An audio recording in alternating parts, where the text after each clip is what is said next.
We're suiting up to take you inside a clean room that's building an engineering marvel that'll push the entire electronics industry to the next frontier.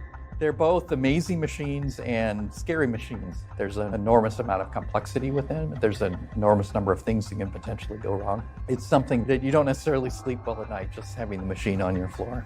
It's about the size of a school bus, weighing over 180,000 kilograms with over 100,000 parts and 3,000 interlocking cables.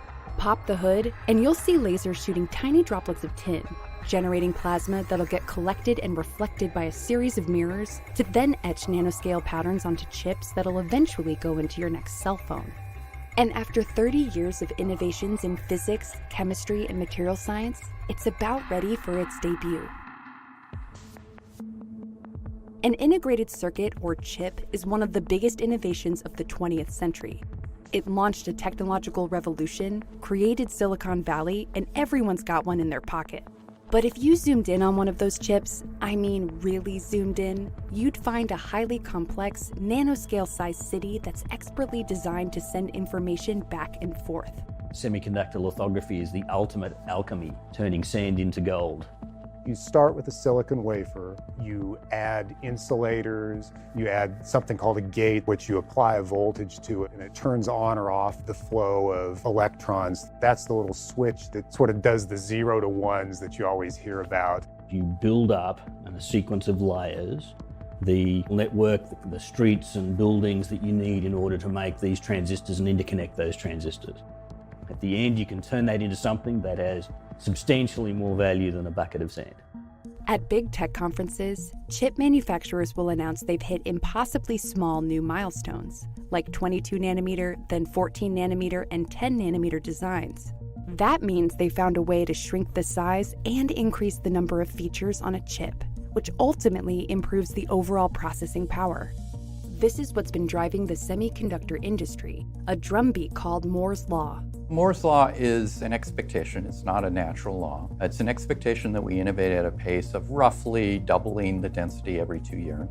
All of those things allow us to offer better products, allow us to offer cheaper products with the same capability, and that in turn drives the demand for the overall industry.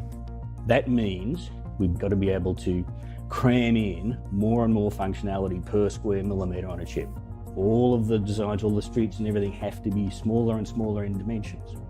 Moore's Law has been predicted to be dying for a long time, and yet it never is, because each generation of engineers knows it's their expectation to keep working on it, to keep going at a certain pace. The core technique at the heart of this expectation is called photolithography. It's a chip manufacturing process that's similar to darkroom photography, but instead of a negative for a picture, they're using something called a mask or reticle to expose a geometric print. It's basically a projection system where we have light source, a mask or reticle, which is the blueprint, then the wafer, and we have to manage the light on the way through to get a perfect reproduction of that pattern on a silicon wafer. That enables you to build all of the billions of transistors that you need in order to make a functional chip.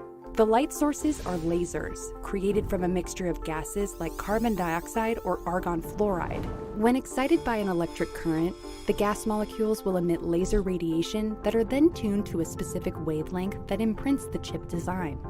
There's a drive to get the light source to shorter and shorter wavelengths, because the shorter it gets, the more transistors you can cram onto a chip. In terms of the electromagnetic spectrum, what we can see visibly is between about 400 and 650 nanometers.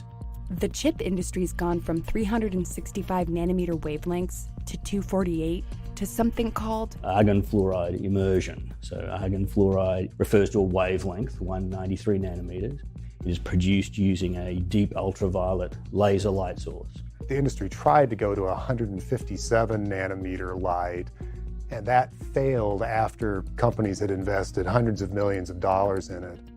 The field then had to invent new technical tricks for the systems in use today. They actually put water in between the bottom lens element and the wafer because the wavelength of light in water is quite a bit shorter. When I first heard about it, I thought it was just crazy. You know, you're going to get water all over the stages and the electronics inside the tool. And there was some very clever engineering that allowed them to contain that water in a little puddle as the wafer is going back and forth at about 700 millimeters a second. But that turns out to be coming near the end of its ability to produce even finer and finer features. So to keep Moore's Law on track without breaking the laws of physics, chip manufacturers have been racing to bring this technology online: extreme ultraviolet lithography.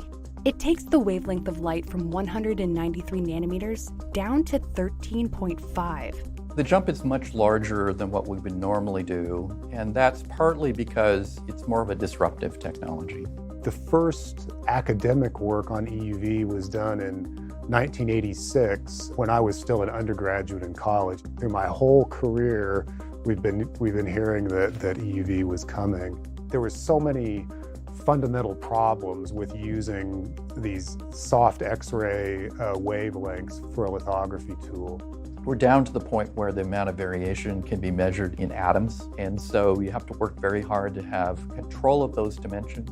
And that is where ASML comes in. ASML is the most important tech company you've never heard of. We build the big machines that make small chips. EUV was a massive step for us to undertake. Not only did we need to have an entirely new scanner because we had to work in the vacuum and at wavelengths where you need to have only reflective optics, which required a huge amount of innovation, but we also needed a new light source as well. In fact, it's the first time ever that we've needed to change the light source and huge elements of the scanner design at the same time. But for this story, we're just going to focus on the lasers. Here's how they work in the machine. The source of the light is a tiny little droplet of tin. So they're smaller than the diameter of a human hair, which we fire across the vessel, and then we intercept those with a pulsed laser beam of very high power. And I have to hit it with an accuracy of just a few microns, even though it's traveling at, let me say, at a speed well in excess of the speed limit. It forms a plasma that emits EUV light. There's a collector mirror that collects that light and sends it into the scanner. And there are 4 mirrors that essentially shape that light into a slit that bounces off the reticle. You'll see a reticle stage doing this and a wafer stage doing this. And what is happening is step and scan, which is basically means we continue to reproduce that particular pattern over and over again. Just to give you a sense of the mechanical complexity even, the wafer stage itself is something like 200 kilograms in weight, and yet it's able to accelerate faster than a fighter jet. The thing that probably had people the most skeptical was getting the power on the source up. When we started out, we didn't generate the power that we wanted, and we struggled at the beginning to understand why.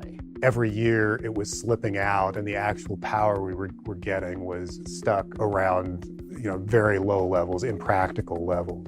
We continue to dive into looking more fundamentally at the basic plasma physics. What were we missing? It was around about 2015 where we finally unlocked the secret. It's all about exactly controlling how you deliver that energy to the droplet and then how you deliver it to the tin afterwards. It becomes very critical in pushing that conversion efficiency up.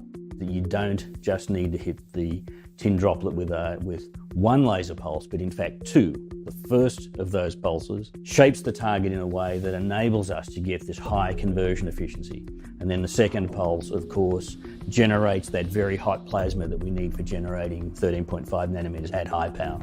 Once we crested that, it became, I wouldn't say easy, but at least we saw the path and we were able to make changes to the system, and we could see the immediate benefit. We actually still do work looking at how do we continue to push the power and the features of the light source that will support future scanners. Bunny suits are required around these precision tools because the tiniest particle could kill a wafer pattern. The major source of particles in a clean room is actually the people. The equipment generally, unless something is actually scraping and something's misadjusted, they don't generate particles. The bunny suits are to protect the tools and the wafers from the contamination. Here we have largely the manufacturing activities as associated with the droplet generator. We also have an area we call integration, where we look at the entire source and how it performs. When you go into look at an EUV source, you see a large vessel with lots of interconnects and everything. We have gas, power, water, etc. that needs to be delivered. We'll see a beam transport system, so where we actually bring the high power laser beam into the vessel. ASML has been shipping this machine to chip manufacturers, And it takes 40 freight containers spread over 20 trucks and 3 cargo planes just to send one of them. This is an army of people putting things together and pushing the edge of technology to make it work at all. And then, of course, having to make it work day in and day out. The EUV scanner is the most technically advanced tool of any kind that's ever been made. It's so far from normal human experience. I can't think of anything that has pushed the envelope in so many areas. There were many knowledgeable people in the field who just said you can never make a practical tool this way. We're just starting to enter into high volume manufacturing with EUV powered scanners. In fact, we're just starting to see some end products that are actually coming out that have been enabled by EUV technology. There's an insatiable amount of data. So you can build chips to store data, process data, move data around. The whole cloud is lots and lots of chips doing all 3 of those things. I was talking with some people that are building the next particle accelerators, and they're going to generate trillions of events every second. And there's no way to make sense of all of that, even with this generation of computers. So you've got to go build ever faster computers, larger data storage, just to make sense of the science that's going on. Part of predicting the future is around diagnosing trends in technology. If you don't know what the future holds, are you afraid of that or are you encouraged by it? And I'm in the category of being encouraged by it, because there's things to do that you haven't done before, things to create that you haven't created before. And then you may not set out to change the world, but we change the world one step at a time.